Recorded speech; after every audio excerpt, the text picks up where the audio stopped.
Art is all about contrast, and Thanos is the perfect example of this. Avengers Infinity War created one of the most iconic and unforgettable villains in the history of cinema. But how can we understand someone so evil? How can we learn to feel for them? Simple. You suffer with them. Today I want to look at the moment Thanos became human and why it's so understandable and despicable at the same time, and how Gamora's death is easily the best scene in all of 2018's Avengers Infinity War. As always, if you haven't watched the scene or movie, go ahead and watch them, as this video does contain heavy spoilers. This scene is split into sections. We first have Gamora's speech, a red herring of sorts, the twist, build-up, and finale of the scene. As usual, we'll start from the beginning.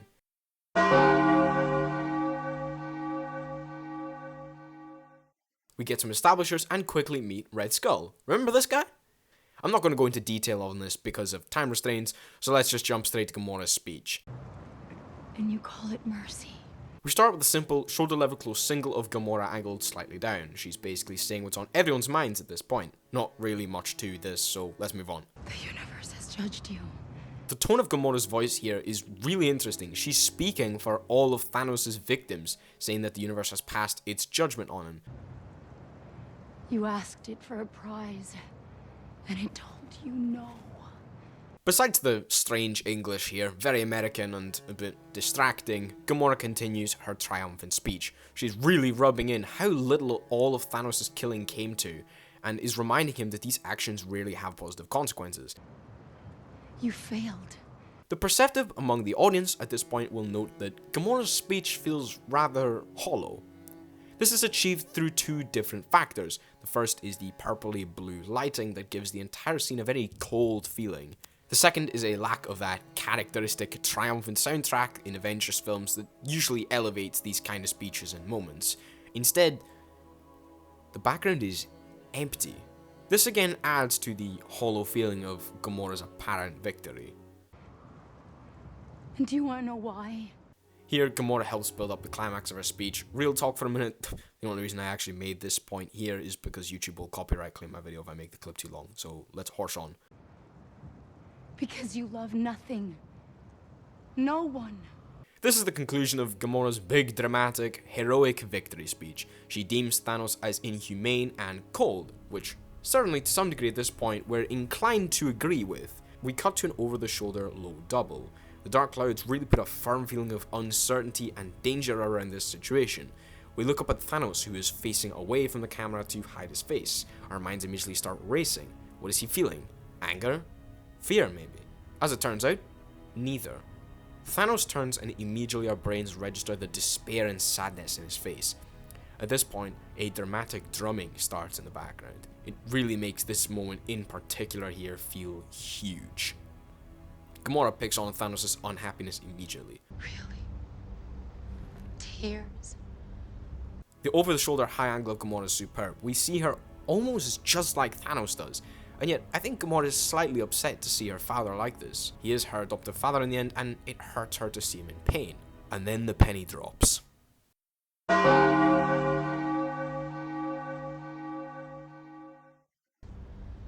They're not for him. Red Skull confirms the suspicions some of you might have had. The ominous drumming continues as Gamora turns. You can immediately pick up on the shock and slight discomfort that Gamora exudes here. It's clear that her mind is probably in a similar place to that of the audience. We get a wider shot of Thanos looking at Gamora, clearly struggling with what he must do. This shot is composed really well. Thanos looks absolutely huge here. It creates a really scary image. Thanos then starts to trudge towards Gamora. We then get this overhead angle that shows Thanos moving away from where he was. It's also interesting that, from our perspective, Thanos is moving downwards, perhaps suggesting a descent into darkness, if that's how you want to interpret it. No. This isn't love. Gamora puts a lot of spite into these words. She's clearly beginning to panic and realizations are crashing in on her. I ignored my destiny once. I cannot do that again. Thanos here is alluding to something that the audience learns during the speech on Titan. We switch to another over-the-shoulder looking down on Gamora. We see her mind racing to try to come up with some kind of solution to the rapidly escalating situation at hand.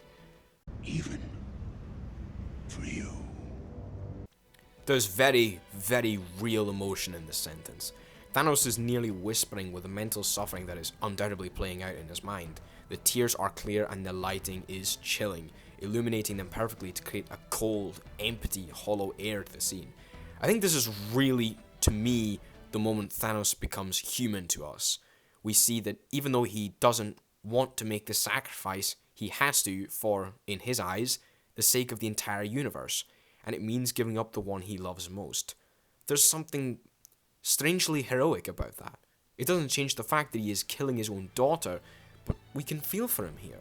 It's a really superb moment that in my mind really helps the audience feel for Thanos. We cut to this angle of a clearly despairing Gamora and the music come in. I can't play much of it because of YouTube's copyright policies, but it's absolutely beautiful. It's called Even For You. Go and check it out. Gamora takes one last hopeful look at Thanos and clearly sees determination in his eyes. She turns away and tries to stab herself. Funnily enough, using the knife that Thanos gave her once. And suddenly the knife disappears, turns to bubbles. Is there significance in the fact that Peter Quill's gun also turns to bubbles when he tried to kill Gamora?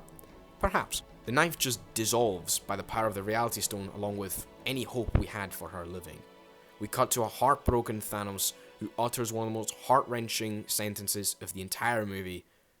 Completely broken. I'm sorry, little one. These 4 words, this tiny sentence, has the most impact on us as the audience than any other sentence throughout the entire film. It's really rattling to see someone we presumed so powerful, so unstoppable, and so unbeatable, completely emotionally at his knees. And yet, he soldiers on through all that is thrown at him, no matter the consequence to himself. He is fully willing to sacrifice everything. He keeps going. It's moments like this that help to shift our perspective. Here is the birth, in this very moment, of one of the most real villains in the history of cinema. A character who feels human. Thanos is so completely emotionally broken, despairing at the prospect that he faces, and yet he carries on, marching towards his goal, sacrificing everything. It's heroic. We rarely see these kind of villains, which makes them all the better.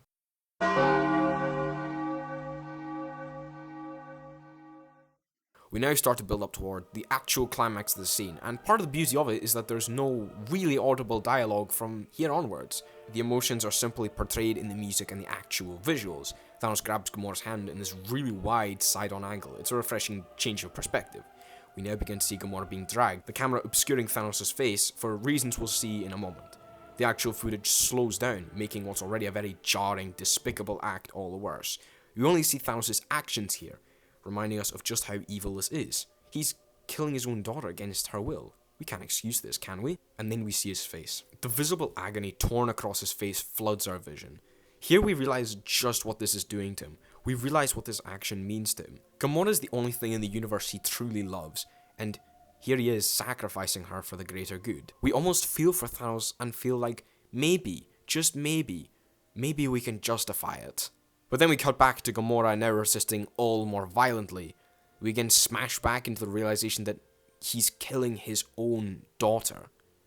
The film intentionally does this to throw us off and to give the scene complexity and depth. Is it justified or not? We're left to draw our own conclusions, yet before any objections can be raised, we get one last fleeting glimpse of a completely broken Thanos, the music crescendos, and then it happens.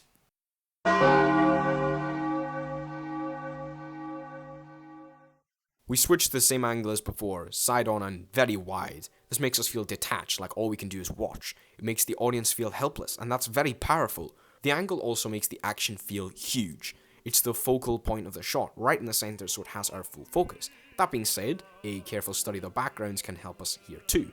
The light behind the pillar perhaps resembles hope, while the dark clouds resemble helplessness and despair. The angles switch to a top-down angle of Gamora falling before changing to an extremely wide long shot of the cliff face, making Gamora's death again feel delayed and drawn out, making it all the more gut-wrenching. We see a defeated Gamora crying for help from her father to no avail before fading to him.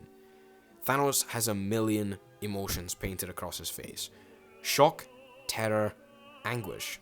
Tears streak down an empty being who gave up everything in this moment. The choir hits an extremely dramatic note as we survey Gamora's body from yet another very detached angle. We look up at Thanos, the wind swirling upwards around him. Perhaps it shows the rising feeling in Thanos that his victory is assured and his toughest test is behind him. The environment and cloudy sky react to his sacrifice in perhaps a display of awe at his will and selflessness, severing what he loves most from himself to save everyone else's future. There's a pulse of light, and we fade to white. We pan down now on Thanos in a small pool lying down. It's not explained how he got here, but perhaps that adds to the mystery of this environment. We can see the pillars in the background reminding us of what happened, putting a huge asterisk next to this victory. A solar eclipse in the background also helps this imagery of Thanos' victory being tainted. The sun here that's being eclipsed is orange, the same colour as the Soul Stone, reminding us of his victory, but the sun is eclipsed by a dark moon, representative of Thanos' act of despicable murder. Thanos lifts his fist and finds in it the Soul Stone, his sacrifice rewarded in full. So, Thanos wins, right? In my opinion, no. I don't think we really understand the gravity of Thanos' ultimate sacrifice until his vision of Gamora at the end of the movie, where we realize exactly what he lost. We really grasp all that he did just to save the universe from his perspective. Thanos is shown to us at so many points as a Rocky-esque character who against all odds defies all adversity and achieves his goal. Thanos won, but did he? What did he have to lose to gain that victory? Thanos' neo-Malthusian ideas are made extremely clear to us, and it's admirable to us that someone could be so dedicated to a cause that could be argued just, so dedicated that they are willing to sacrifice everything to save everything, to sacrifice themselves for others. It's this idea that makes Thanos such an endearing villain, and why, when he fully basks in the satisfaction of his quote-unquote victory, some of us smiled with him. Thanos is a perfect villain in that he is terrifying and powerful, a menace that has to be stopped, and yet is one of the most real and understandable villains in all of cinema. He's human. He's just like you and me. We might not have a goal of wiping out half the universe, but we can understand and admire his dedication and sacrifice, the way he soldiered on through life's fire and flames. We can maybe relate. We can understand Thanos because perhaps we see ourselves in him to an extent. Do you?